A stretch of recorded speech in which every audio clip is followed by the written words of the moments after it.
ঢাক ঢোল পিটিয়ে মনোনয়ন জমা তৃণমূলের সেই ছবি এবার দেখাবো। ক্যানিং পশ্চিমের তৃণমূল প্রার্থী পরেশরাম দাস প্রচুর সমর্থক নিয়ে মিছিল করে বিডিও অফিসে যান।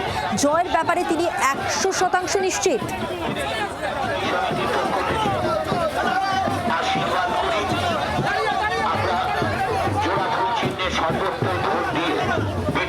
জয়যুক্ত করুন পরেশরাম দাস মহাশয়কে।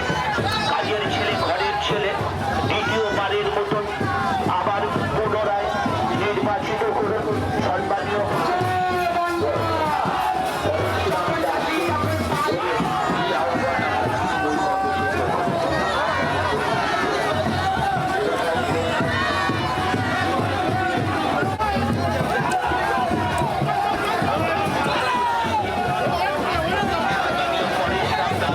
প্রসেনজিৎ সর্দার রয়েছেন প্রতিনিধি আমাদের সঙ্গে। প্রসেনজিৎ, প্রচুর সমর্থক নিয়ে বেরিয়ে পড়েছেন মনোনয়ন জমা দিতে এবং 100% নিশ্চিত তিনি জয়ের ব্যাপারে, যথেষ্ট আশাবাদী তিনি।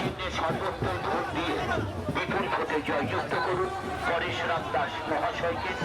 কাজের ছেলে, ঘরের ছেলে, দ্বিতীয়বারের তিনি আবার জয় হবে, জয় করবেন এবং তৃণমূল দলকে জয় করাবেন এবং তিনি দ্বিতীয়বারের জন্য তিনি বিধায়ক হবেন। এবং এখানে পরেশরাম দাস তিনি আছেন, আমরা সরাসরি ওনার সাথে কথা বলবো, কারণ তিনি জানেন যে গতকাল এখানে সুকান্ত মজুমদার তিনি এসেছিলেন এবং তার প্রার্থী ক্যানিং বাসন্তী লোকসভা এবং ক্যানিং পূর্ব সেখানে চ্যালেঞ্জ করেছেন যে 31টা যে বিধানসভা আছে 31টার মধ্যে 50% বিধানসভা তিনি কিন্তু হাওয়া করে দেবেন। এবং সেই জায়গায় দাঁড়িয়ে ক্যানিং পশ্চিমের যিনি প্রার্থী রয়েছেন, আমি সরাসরি কথা শুনবো। দাদা, এবারে জেতার জন্য কতটা নিশ্চিত?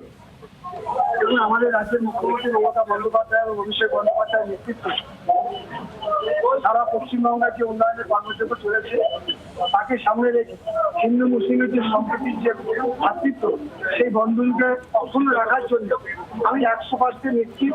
এবং দেখেছেন একটু আগেই জনস্রোত ক্যানিং পশ্চিম জুড়ে প্রায় 10 থেকে 15,000 ক্যানিংয়ের মানুষ আজকে রাস্তায় নেমেছে। মহিলা থেকে যুব থেকে ছাত্র থেকে ছাত্রী, আবার বৃদ্ধ বনিতা 8 থেকে 80 সমস্ত স্তরের মানুষ তারা আজকের ক্যানিং এর রাস্তাতে নেমেছে।